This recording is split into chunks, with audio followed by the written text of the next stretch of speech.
Bienvenidos, esto es 2018, soy Mávila Huertas, en vivo desde Canal N. Se han cumplido ya 100 días desde que Pedro Pablo Kuczynski renunció a la presidencia de la República. Hoy enfrenta varias investigaciones y para hablar en detalle de cuál es su situación está con nosotros su abogado, el doctor César Nakazaki. Doctor, bienvenido y muchas gracias. Buenas noches, Mávila. Muy buenas noches. Estamos hablando de 5 investigaciones en este momento en contra del expresidente, ¿es correcto? Sí, hay investigaciones preliminares, todas a nivel del Ministerio Público, no hay ningún proceso penal por el caso Westfield, TGP, por el caso de la supuesta carta de recomendación al exbanquero Pardo Mesones, en la primera vacancia y el indulto humanitario y los mamanivideos. Claro, ahora, lo último que hemos sabido es que la Fiscalía... más el aporte a la primera campaña que Barata sostiene haberle entregado a Susana de la Puente. Son 6 casos entonces. Son 6 casos en realidad. Investigaciones. Y todos se encuentran en investigación preliminar es dentro correcto. de la Fiscalía, el Foro del Ministerio Público. Correcto. Correcto. Ahora, lo último de lo que se ha hablado es del indulto. Y la pregunta que nos hacíamos antes de entrar al aire era... ¿cuál es la pertinencia de la Fiscalía para investigar el indulto? Se está investigando el otorgamiento del indulto a Alberto Fujimori. ¿Cuál es el contexto para que la Fiscalía anuncie que hay una investigación para sancionar o para ver si hay alguna comisión de delito cuando se trata de una gracia presidencial? Es una muy buena pregunta. Y quizás por eso la Fiscalía está en un nivel muy incipiente de diligencias preliminares, donde formalmente todavía no considera ningún investigado, porque el tema tendría que ser corrupción de funcionario. Sí. O sea, que se habría producido un soborno, un cohecho, para el tema de evitar la primera vacancia y el otorgamiento del indulto humanitario, lo cual es un contrasentido. Sin embargo, la Fiscalía tiene la potestad de preliminarmente investigar todo tema, porque es un tema muy preliminar, y luego verificar si se justifica o no una investigación en serio. Claro. Ahora, remontémonos a lo que ocurrió cuando Pedro Pablo Kuczynski renuncia. Veíamos las imágenes al inicio del programa. Luego se produce un allanamiento en su casa y se retira una cantidad de información. A partir de esta información es que empieza esta investigación fiscal.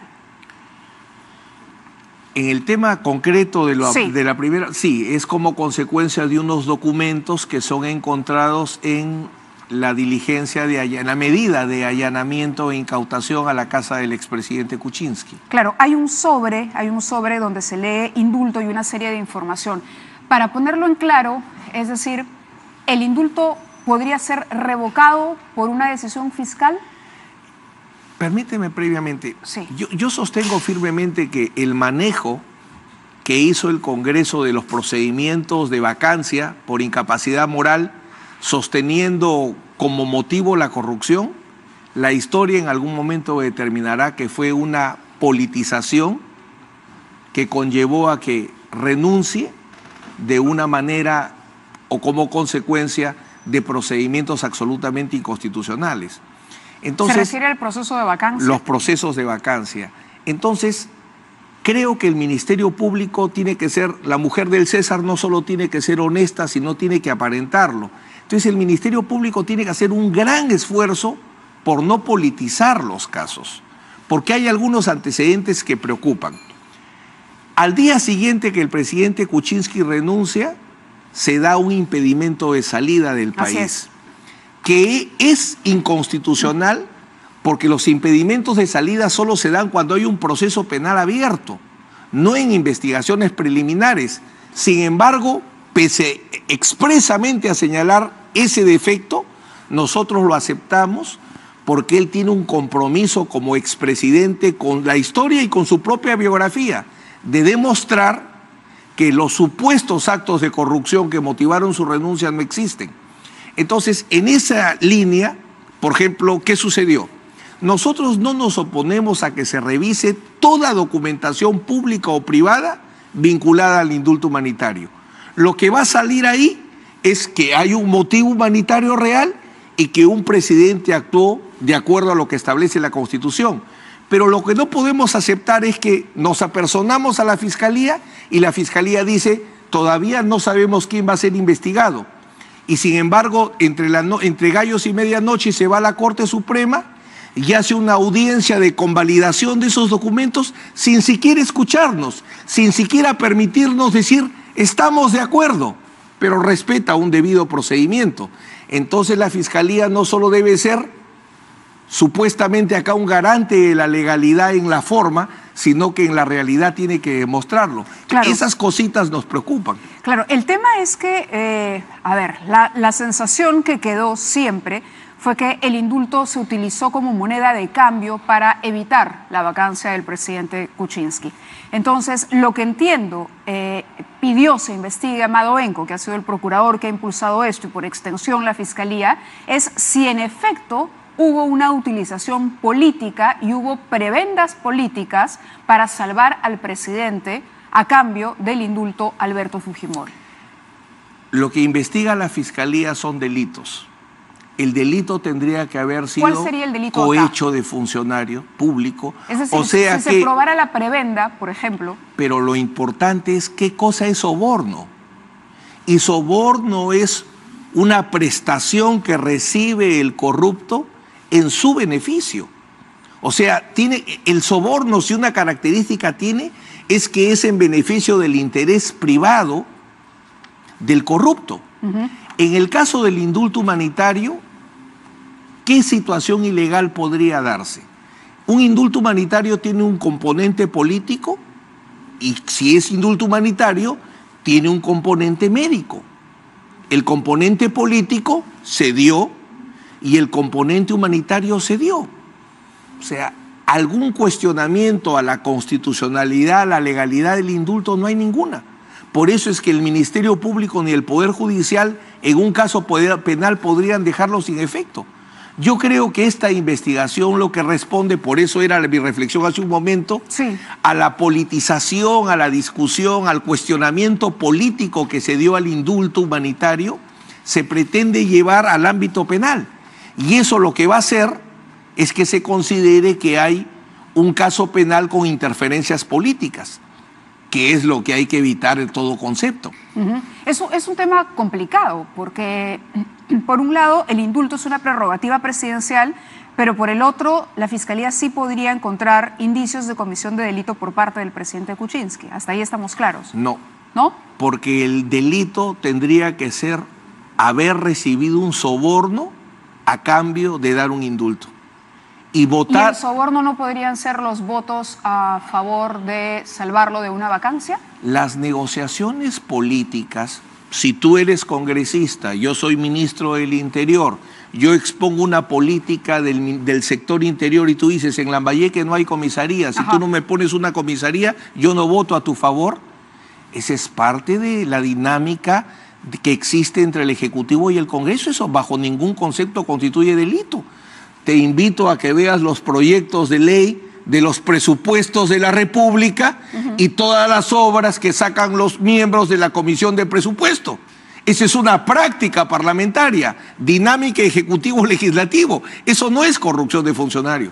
Ahora, la Fiscalía señala que el requerimiento formulado ante la Corte Suprema es por el hallazgo número 16, dice, detectado entre el material incautado durante la diligencia de allanamiento a la casa del expresidente Kuczynski por el equipo especial del Ministerio Público. En esa oportunidad, el equipo encontró entre las 75 evidencias incautadas un folder de color azul marino con el logotipo de la Secretaría del Consejo de Ministros y con un post-it que decía indulto y rotulado como hallazgo número 16. ¿Usted conoce esos documentos? Si recuerdas, yo me encontraba en la audiencia del impedimento de salida y en plena audiencia, el fiscal Hamilton Castro, con el evidente propósito que no haya defensa en las casas, ejecutaba en paralelo los allanamientos y las incautaciones. Pero a estas alturas, ¿usted conoce lo que tiene la Fiscalía? Mira, ¿qué documentos son? El proyecto de la norma del indulto humanitario, el informe médico, algunos correos electrónicos, por ejemplo, ahorita recuerdo Samuel Dyer, él le hace conocer al expresidente Kuczynski su opinión en contra del indulto. O sea, en el fondo, que la Fiscalía tenga los documentos, nosotros no tenemos ningún problema. Pero si recuerdas, el procedimiento fue el siguiente. El fiscal Hamilton Castro los incautó ilegalmente porque no tenía autorización. Él solo estaba autorizado para incautar documentos vinculados a Westfield. Nada más. Él debió entrar a la casa y salir con documentación bancaria financiera. Se llevó esos documentos. Se los alcanza a un juez para que el juez le convalide.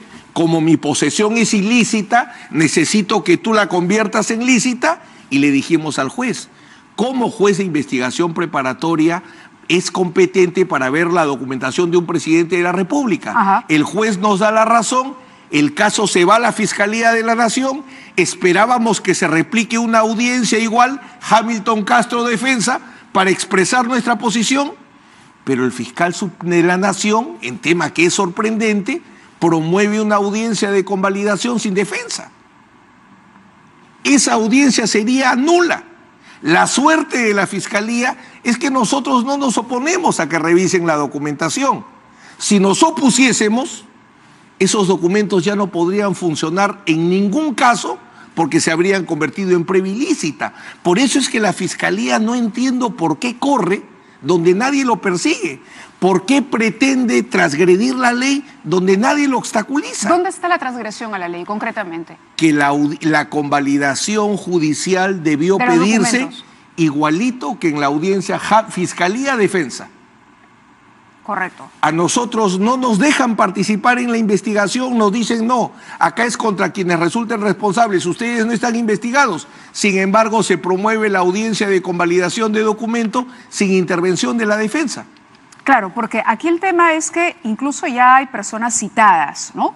Se habrían programado diligencias con exfuncionarios que participaron en el proceso de excarcelación, entre ellos están los exintegrantes de la Comisión de Gracias Presidenciales del Ministerio de Justicia, el ex viceministro de Justicia Juan Falconi, el ex secretario técnico Camilo Santillán, también los exministros Fernando D'Alessio, Enrique Mendoza, que era ministro de Justicia, y usted ha pedido que Pedro Pablo Kuczynski sea comprendido como investigado en la investigación. Lo que pretendo es quebrar una práctica inconstitucional que realiza la Fiscalía. A la Fiscalía le gustan investigaciones secretas, sin que haya defensa.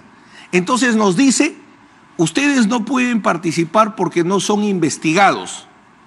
Pero si tú ves, ¿y respecto a quién van a preguntar? ¿Respecto a quién van a discutir si es el acto, quién es el autor del indulto?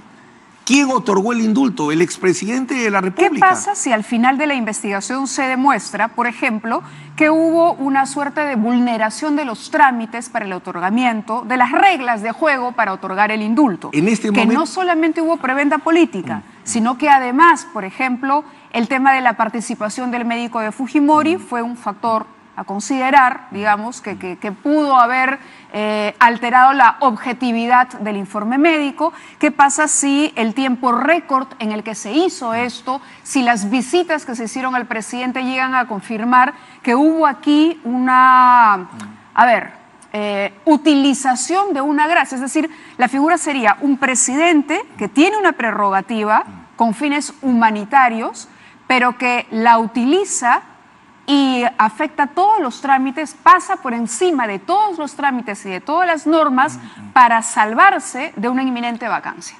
Ese supuesto jamás se va a poder dar. ¿Por qué? Por lo siguiente. Número uno, la historia clínica del paciente interno Alberto Fujimori, analizada por el INPE y por el Ministerio de Salud, tiene una data de más de 10 años. O sea, la historia clínica no se creó y se analizó en un día. Tiene años de análisis. Así que, si la opinión médica fue prematura o no, no. En segundo lugar, no se trata del médico del expresidente Fujimori. Quienes siempre lo han atendido al expresidente Fujimori, salvo cuando él ha estado en la clínica Centenario, son los médicos del INEI y los médicos que establece el Ministerio de Salud en sus diversas dependencias. Entonces, ¿algún cuestionamiento a la parte médica? Cero. ¿Alguna ilegalidad? Cero. Al punto tal que lo que ha señalado la Corte Interamericana es que en sede interna se revise la fundamentación del indulto. Y eso es lo que se tiene que revisar. ¿Quién tiene que resolver el indulto? hoy? ¿El Tribunal Constitucional o la Corte Suprema? El Tribunal Constitucional interviene en última instancia. La Corte Suprema no tiene absolutamente nada que hacer porque la Corte Suprema lo que revisa es la ejecución de la sentencia. Pero este recurso que está presentando, por ejemplo, el doctor Rivera, en nombre de las víctimas de los casos Barrios Altos y Cantuta, que está pidiendo un control de convencionalidad a la Corte Suprema. Digamos, ¿esto es parte de lo que dispone la Corte Interamericana, de las recomendaciones, o es un trámite que no va a tener ningún resultado? Lo que pasa es que Carlos está entrampado. En vez de y él tiene que pagar las consecuencias de su decisión como abogado, porque finalmente los patrocinados van donde los lleve el abogado. En vez de haberse ido a la Corte Interamericana, debió haberse agotado la sede nacional a través de una acción de amparo. Pero una acción de amparo tiene plazo. Que eran los 60 días. Y el plazo hace rato que se le ha vencido. Eran los 60 días después del otorgamiento del indulto. Entonces, como no cuestionó y no tiene plazo, se busca inventar lo mismo que hizo ante la Corte Interamericana, lo quiere replicar ahora ante la Corte Suprema, pero la Corte Suprema le va a decir lo mismo. Yo, Corte Suprema, solo reviso la ejecución de una sentencia penal. Yo no puedo revisar, Corte Suprema, un indulto humanitario. Entonces, bueno, el abogado tiene que asumir las consecuencias de su responsabilidad. Entonces, creo que al final, sí, como es jurídico-político, como Ministerio de Salud, como Ministerio de Justicia, lo que haría es volvería a analizar la fundamentación médica, que es lo único. Acá lo que hay que determinar es, sufre de percusión, sufre el problema cardíaco que motivó el indulto humanitario a Alberto Fujimori, sí o no. Sí. Segundo, en la cárcel, ¿puede darse un tratamiento médico de pronóstico favorable? Sí o no. Y convocaría a la Sociedad Peruana de Cardiología, convocaría al Colegio Médico, si quieren al doctor House, que lo traigan, convocaría a quien haya convocar y rellenaría de información médica el caso. Porque la Corte Suprema le va a decir textualmente lo mismo que ha dicho la Corte Interamericana. No le podrá decir otra cosa. El Tribunal Constitucional es última instancia. Ajá. El Tribunal Constitucional revisa un habeas corpus o un amparo en última instancia. ¿Pero aquí ya no sería competente? Es que no existe. La única acción directa ante el Tribunal Constitucional es la acción de inconstitucionalidad de las leyes o los conflictos de competencia de instituciones. Las acciones de garantía como el habeas corpus o el amparo, el Tribunal Constitucional no los conoce en primera instancia. Acá ya hay un plazo de caducidad que se tiene que pagar las consecuencias de no haberlo promovido. Claro, porque incluso se habla de reuniones secretas en las que habría conversaciones, en las que participó Juan Carlos Hurtado Miller, Belisario de las Casas, mucha información que habla, pero claro, sí le entiendo cuando nos dice esto es parte del terreno político. Si fuera un indulto ordinario, cabe todo tipo de cuestionamiento, pero el indulto humanitario es por razones médicas. Si las razones médicas, si es un indulto fraudulento, como un caso del señor Cruzillat, donde se dice que la enfermedad no era tal y se cuestionaron a los médicos, etcétera, y el Tribunal Constitucional marcó solo un habeas corpus fraudulento, o sea, solo cuando no existe la enfermedad o no tiene la gravedad que se invoca, un indulto humanitario puede ser cuestionado. Vayamos a las otras investigaciones que tiene el expresidente. La situación actual suya, el tema Westfield, ¿en qué posición está? ¿En qué situación está? Estamos en pleno proceso de deslacrado, o sea, se están examinando todos los documentos que fueron incautados por la Fiscalía para determinar cuáles son relevantes para el caso, por ejemplo, los que sean vinculados a... Acabamos de deslacrar las declaraciones juradas en los Estados Unidos y las declaraciones juradas de pagos e impuestos en el Perú. Un tema muy interesante va a ser revisar si los supuestos pagos ilegales fueron declarados ante el fisco de los Estados Unidos. Porque si fueron declarados ante el fisco de los Estados Unidos, entonces el origen del dinero es lícito. ¿de qué delito hablaríamos? Entonces recién se están recabando documentos que fueron materia de incautación, se han tomado algunas testimoniales, estamos en plena investigación y determinando si quién es la autoridad competente para investigar los casos de un expresidente de la República, si un fiscal provincial y un juez penal de primera instancia o el fiscal de la Nación y la Corte Suprema, que es una discusión, un debate que estamos teniendo con la Fiscalía en este momento. Y este es un caso poco conocido, el de la carta de recomendación que le dio al ex banquero Francisco Pardo Mesones para que abriera una offshore en Panamá. De alguna manera guarda relación con lo anterior, ¿no? Sí, una primera pregunta que hicimos es ¿por qué se está investigando en un caso aparte? Sí. Sin embargo, Hamilton Castro, su fiscalía ha decidido mantenerlo un caso aparte. Lo primero que estamos examinando ahí es la autenticidad del documento, porque solo está en copia fotostática y por el texto del documento es muy difícil que un ministro, que una autoridad diga recomiendo al señor tal ante quien resulte conveniente, ¿no? O sea, el texto nos resulta sumamente extraño. Lo que estamos explorando ahí es que pueda ser un documento falso. Eso es lo que estamos trabajando inicialmente. Y el caso del lote 56, la reapertura de esta investigación por la presunta colusión en los contratos del lote 56, cuya explotación fue concesionada al consorcio Camisea cuando era ministro del gobierno de Toledo. Venimos participando en la investigación. El compromiso del presidente Kuczynski es toda investigación debida. Él va a demostrar lo que siempre pregonó, su inocencia. O sea, no va a haber ninguna defensa obstruccionista o evasiva respecto a ninguna investigación. Pero en ese caso, sin perjuicio de estar yendo, por ejemplo, hemos ido a la testimonial del exministro Herrera Descalzi y honestamente ha reconocido que a él no le consta nada y que todo son opiniones o conjeturas de él, que deberían ser propias de un perito, no de un testigo. Lo cierto es que en ese caso, que comenzó la investigación en el 2001 y que por tercera vez se ha abierto, lo que estamos discutiendo es la constitucionalidad de la reapertura, porque este caso tiene investigado desde el 2001. Estamos 2018. 3 veces se ha cerrado. Entonces, sin perjuicio de participar en todas las diligencias que quiera la Fiscalía, ahí hay que evaluar un tema de violación de la prohibición de la doble incriminación, porque ese caso, cuando ya está archivado, solo se puede reaperturar en situaciones excepcionales que bajo mi criterio no se dan en este caso. En pocas palabras, usted diría que ¿cuál es la situación del expresidente Kuczynski frente a la justicia peruana en este momento?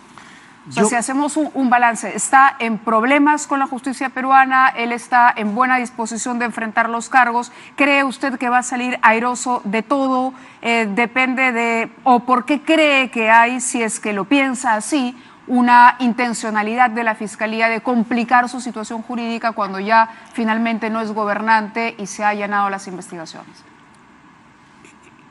Creo que no es un tema contra el presidente Kuczynski, sino es parte de la dinámica de investigación de los casos Lava-Jato, que en ciertos aspectos aplaudo, pero en otros noto problemas de inconstitucionalidad serios, ¿cuál? Las investigaciones secretas. El caso de las empresas consorciadas iban, ¿soy investigado? No, no te investigamos.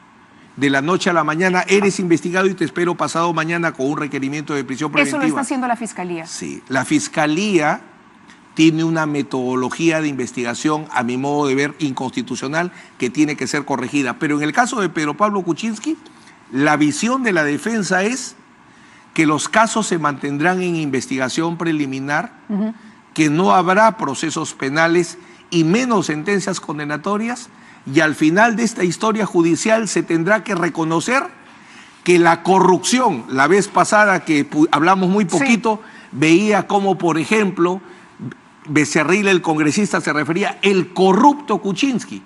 Con toda responsabilidad señalo que al término de las investigaciones preliminares se demostrará que se podrá cuestionar problemas de comunicación, podremos discutir si hubo temas de conflicto de interés, pero la compra de la función pública para que algún acto ministerial sea fruto de la corrupción, eso lo descarto tajantemente. ¿Y esto en cuánto tiempo puede ocurrir? Bueno, ¿Cuánto puede tardar una investigación? Las investigaciones preliminares con la nueva legislación que se ha dado pueden llegar hasta 3 años.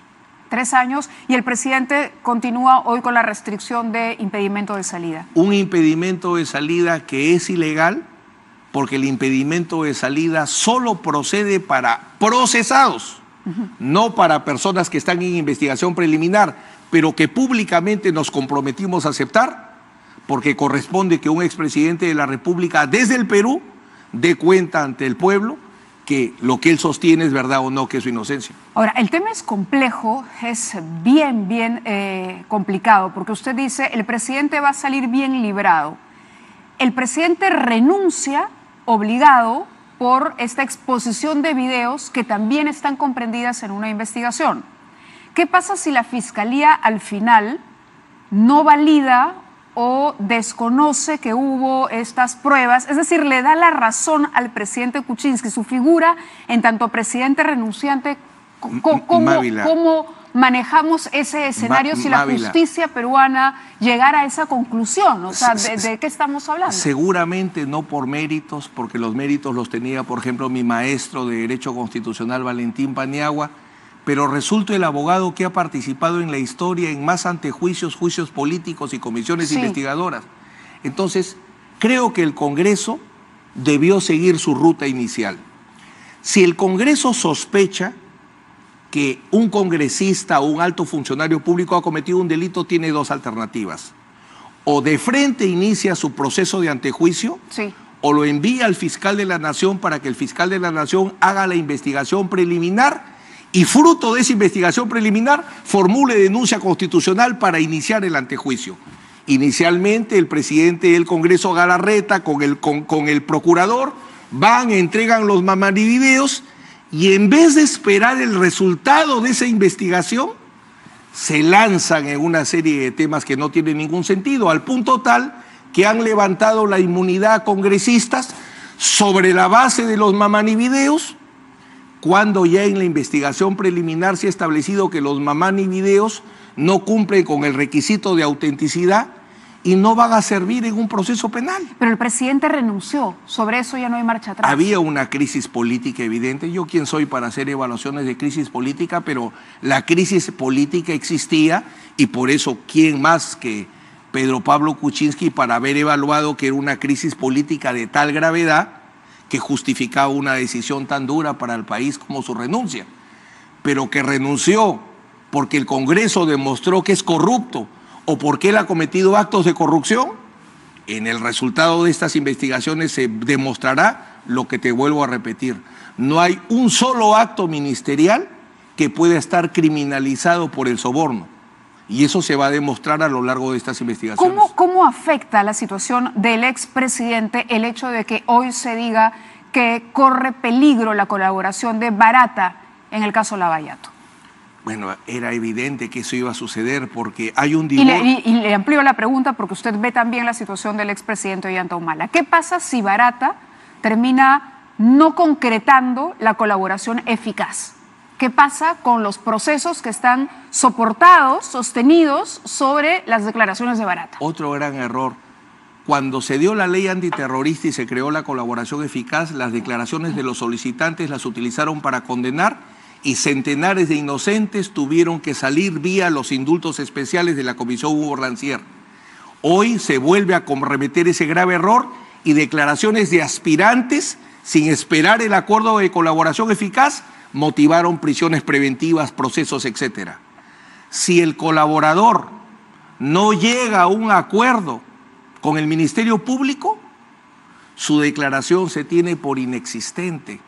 ¿Y eso qué efecto tiene? Le pregunto porque usted ve el caso Humala, porque ve el caso Pedro Pablo Kuczynski, es decir, ¿qué efecto tiene en todos los casos donde Barata no tendría el mismo efecto, porque es verdad también, como explicaba el fiscal Hamilton Castro, que se han realizado otras diligencias. Lo que sí se demuestra es un absoluto divorcio entre la Fiscalía Anticorrupción y la Fiscalía de Lavado de Activos.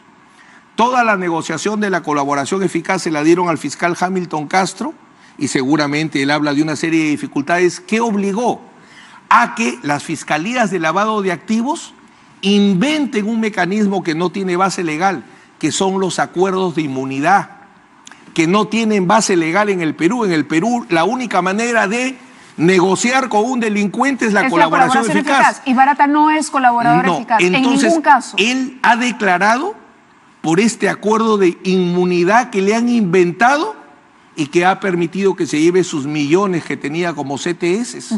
Entonces ahora quiere él eso. Ajá. Él ahora quiere que le den acuerdo de inmunidad, que no le costó nada.